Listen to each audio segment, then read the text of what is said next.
Le Grand Matin Sud Radio, la vérité en face, Maxime Liédot.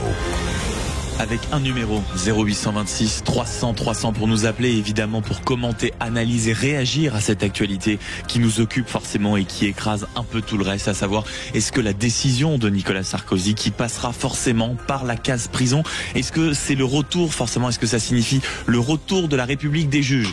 0826 300 300, Sud est votre radio, et peut-être ce matin plus encore que les autres matins, le standard vous appartient, on a envie de vous entendre, amis auditeurs, et dans un instant bien sûr vous retrouvez la parole. Je vois notamment Sylvie qui nous attend au standard et les appels sont nombreux.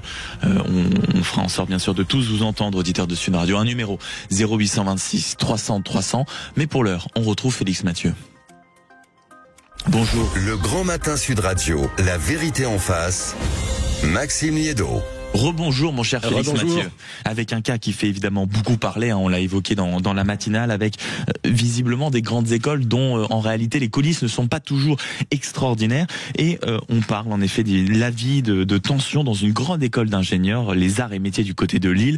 La justice est saisie, une pétition est signée quand même par plus de 15 000 personnes, et ça suite à un conflit entre la direction et des élèves. Tout est bon, Félix? Oui, c'est ça. Je vous résume. Des étudiants accusent la directrice d'avoir lâché ses chiens sur des élèves lors d'un rassemblement qui aurait dégénéré le 11 novembre dernier à Lille. Rassemblement traditionnel de ceux qui se surnomment les Gazards, un folklore étudiant. Pas du goût de la directrice, selon eux. Ils affirment qu'elle aurait aussi agrippé le cou de l'une d'entre eux. Des élèves, des enseignants ont porté l'affaire en justice. Une audience doit se tenir mardi prochain, le 30 novembre. La directrice conteste les faits, tout comme son avocat, maître Emmanuel Rigler. Il n'y a pas eu de lâcher de chien selon lui. Cette directrice habite sur place, elle a un logement de fonction, il est normal qu'elle promène ses chiens effectivement en fin de journée ou en début de journée. Ce qui est anormal, c'est qu'elle y croise des étudiants qui n'avaient absolument rien à y faire. Donc il y a un renversement total des circonstances et des événements. En attendant l'audience, l'Union des élèves organise des manifestations ces jours-ci devant les campus arts et métiers de Lille, de Paris. Plus de 15 000 personnes donc ont signé cette pétition. L'affaire a pris une tournure judiciaire mais aussi disciplinaire.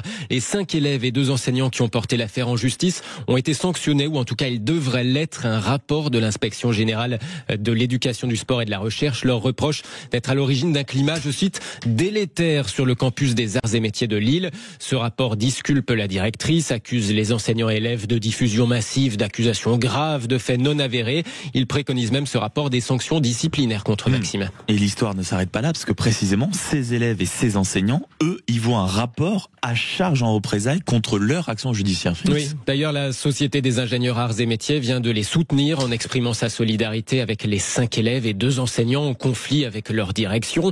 Dans le texte de cette pétition, l'association d'anciens élèves réclame une suspension des procédures disciplinaires, la transparence aussi sur ce rapport qui met en cause les plaignants.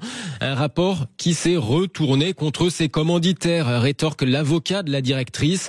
Maître Emmanuel Rigler estime que sa cliente serait visée en fait par une démarche politique pour les postes de direction de l'école. Nous avons d'anciens élèves qui veulent reprendre le pouvoir des arts et métiers, qui veulent reprendre la direction et qui accusent les responsables actuels des pires choses de la terre. La police avait commencé son travail d'enquête. Ces plaignants ont estimé qu'elle n'allait pas assez vite pour eux et ils ont convoqué donc la direction la semaine prochaine devant le tribunal. Et de la même manière, ils avaient déclenché une enquête administrative. Celle-ci est rentrée, mettant totalement hors de cause la direction. Et donc nous allons confiants vers ce procès. C'est effectivement de la dénonciation calomnieuse, ce sont des accusations mensongères pour lesquelles on demandera bien évidemment réparation après. Voilà, grosse ambiance aux arts et métiers de Lille. J'ai contacté l'école qui m'a renvoyé sans plus de commentaires justement aux conclusions de ce rapport qui fait donc suite à l'enquête administrative. Mon cher Félix, c'est donc le moment d'accueillir votre invité justement sur cette affaire. Yann Goès, qui est président de l'Union des élèves arts et métiers. Bonjour Yann Goès. Oui, bonjour. Merci d'être en ligne avec nous, président de l'Union des élèves arts et métiers. Vous faites aussi partie d'ailleurs des étudiants visés par ces possibles sanctions disciplinaires. Vous étiez témoin, je crois, de la scène du 11 novembre 2024, le fameux lâcher de chien, selon vous. C'est quoi le fond du problème, en fait, qu'on pose un peu le contexte? Une directrice, selon vous, qui n'aime pas les traditions étudiantes, c'est ça?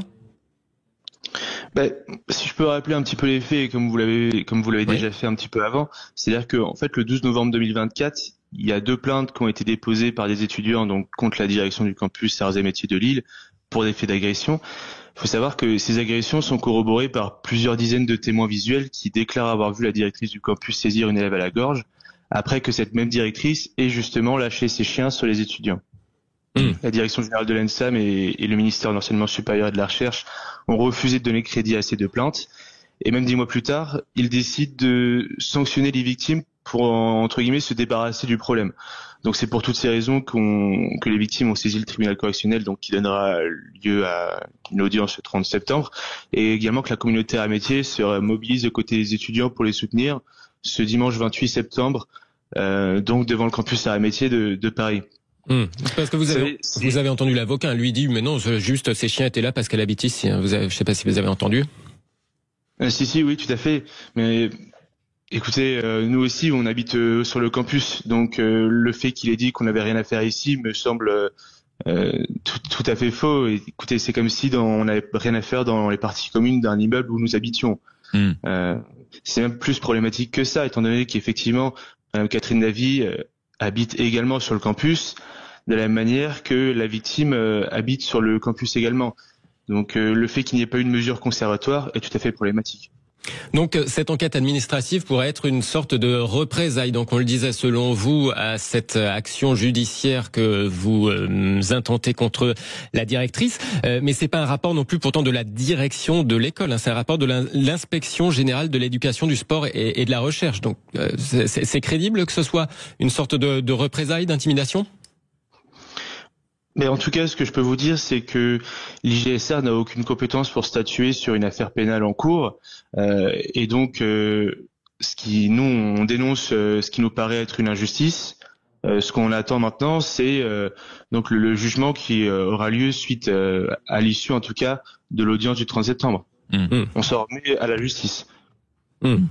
Bon, donc en tout cas, ambiance très tendue aux arts et métiers. Ça date même de la précédente direction. Il y avait eu un drapeau noir de levé au-dessus de l'école. À faire effectivement, donc à suivre. Merci en tout cas beaucoup Yann Goès. On rappelle que vous êtes président de l'Union des élèves arts et métiers. Et merci à vous Félix Mathieu pour ce cas en effet qui était plus qu'hors norme. Et merci beaucoup d'y avoir apporté votre éclairage en écoutant les parties, de faire la lumière sur cette affaire. Merci beaucoup Félix Mathieu. C'est quoi le problème cette fois-ci? On l'a compris et vous l'avez éclairé.